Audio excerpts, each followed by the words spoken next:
Good morning, good afternoon, and good evening, Juventini, depending on where you're tuning into around the world. I'm Alberto, and I'm going to give you all the news surrounding Juventus to June 9th. All right, we're going to get into all the latest Mercado rumblings, including Fagioli and his meeting. Then we're going to get to the latest on Di Maria. We're going to talk about the alternative list to Di Maria, should that fall through, and one that's just been added in the past 2 days. So a name that's just been added to that alternative list. Then we're going to get to the latest on Morata and the negotiations for Molina. Let's go.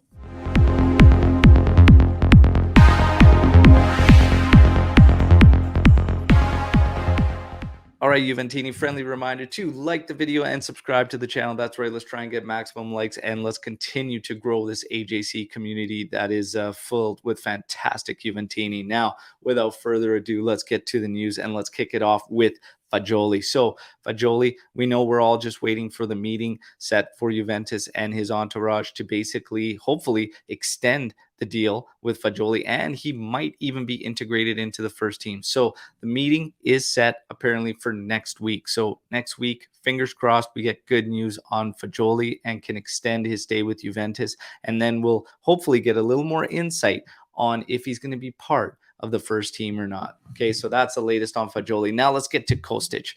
Kostic, many Juventini waiting with high anticipation if we can wrap up this deal, which would have been a great number in terms of the transfer fee and great number as far as salaries go that were being reported. Well, it's being reported today that there is an agreement reached between Juventus and Kostic. It's a 3-year deal. It's worth 2.5 million euros for a salary. That's fantastic deal by Juventus. Now, Frankfurt, the team that he belongs to, is trying to work a renewal and has been trying to work a renewal, but Kostic is stalling.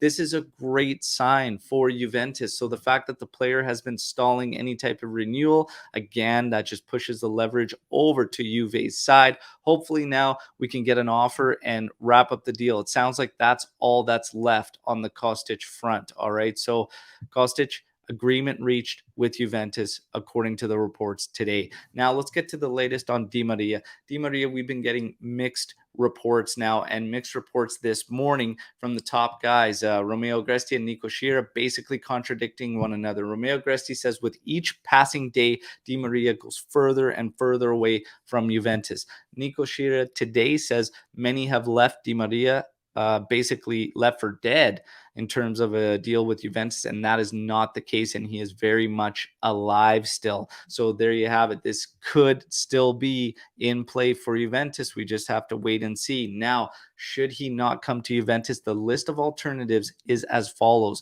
Berardi at the top of the list, then is said Zaniolo, and there's a third name that's crept up over the past few days, and that's Mykhailo Mudryk from Shakhtar Donetsk. Okay, so Mykhailo Mudryk has 11 appearances in that first league this season with 2 goals and 7 assists, and 1 Champions League appearance where he added an assist as well. He's labeled as a prodigy, okay? And Leverkusen has been pushing hard to try and get this player recently, and that's when Juventus started to come up into the discussions as well. So we have to wait and see. He's 21 years old, again, labeled as a prodigy, but Zaniolo is also in that mix, and we know obviously he's Italian. He's part of the Azzurri side, and he does have some issues that follow him as well. But what do you go with? Do you go with someone that's a little more established with Zaniolo, highly talented as well, Italian? Do you go with Mudryk, who's 21, still needs to be polished, still has a lot of work, but might have a higher ceiling and might be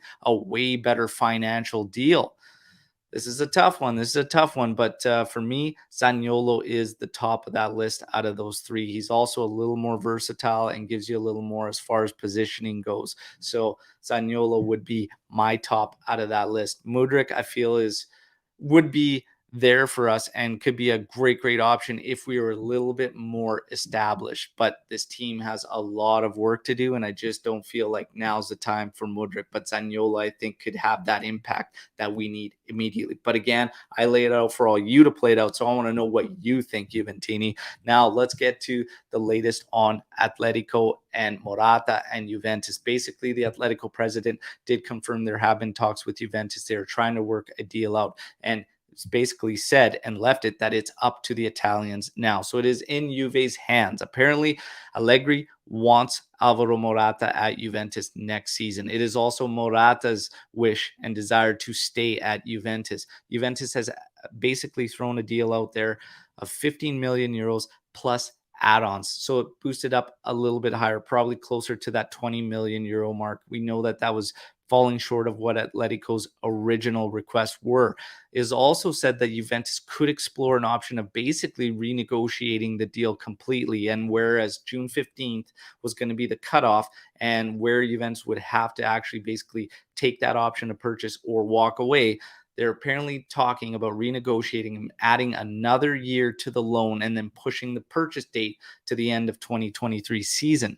Would that purchase be still an option or become an obligation? That I don't know. And that would make a big, big difference on what we end up doing, because I think Juventus must 150% steer clear of an obligation to purchase. So hopefully it's just the same deal, a loan with an option to purchase at the end of 2023, and we could still see Morata around next season, which would give us less work to do this Mercado, which would probably make sense if we're not going to get Di Maria, who would have been free and not taken out of our transfer budget, which is rumored around 80 million euros currently right now. So there you have it. That's the latest on the Morata front. Last, certainly not least, negotiations for Molina, the right back many Juventini are excited about and hoping that Juventus could add to their roster. Those negotiations are now underway. That's right. And not only that, but there is a high level of confidence that the deal will be agreed upon and finalized. So there you have it. There's some great news, Juventini. So Nico Schira basically also adding that the Pogba deal was all done and we're just waiting for announcements. So we have wheels in motion, Juventini. We just have to be patient, see where the chips fall and where the dust settles, and then basically judge. But there are wheels in motion. Kostic, apparently 3-year agreement with the player. Just have to find a deal with the club. Pogba deal done. Just needs to be announced. Di Maria not dead in the water, but couple decent options in the alternatives there.